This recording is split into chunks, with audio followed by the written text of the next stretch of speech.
ભરૂચના જાડેશ્વર રોડ પર આવેલા અયપ્પા મંદિર નજીક દુબઈ ટેકરી પાસે આજે એક દર્દનાક અકસ્માત સર્જાતા રહીશો અને વાહન ચાલકોમાં ભારે અફરાતફરી મચી ગઈ હતી.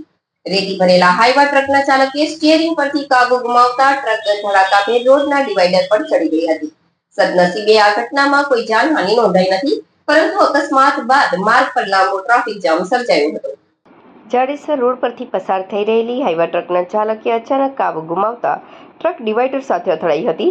રેતી ખાલી કરતી વખતે અચાનક આ ઘટના બનતા રસ્તા પરથી પસાર થતા લોકોમાં ફફડાટ વ્યાપી ગયો હતો. અચાનક આ અકસ્માત સર્જાયા બાદ હાઈવા ટ્રકનો ચાલક પોતાનું વાહન સ્થળ પર જ બિનવારસી હાલતમાં મૂકીને ભાગી છૂટ્યો હતો.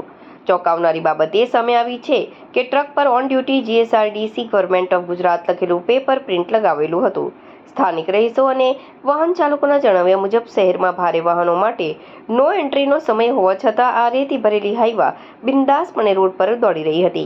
આ ઘટનાની જાણ થતાં જ સ્થાનિક પોલીસ કાફલો સ્થળ પર પહોંચી ગયો હતો અને ક્રેન કે અન્ય સાધનોની મદદથી ટ્રકને ખસેડી વાહન વ્યવહાર પૂર્વવત કરવાની તેમજ ફરાર ડ્રાઈવર સામે કાયદેસરની કાર્યવાહી હાથ ધરી છે.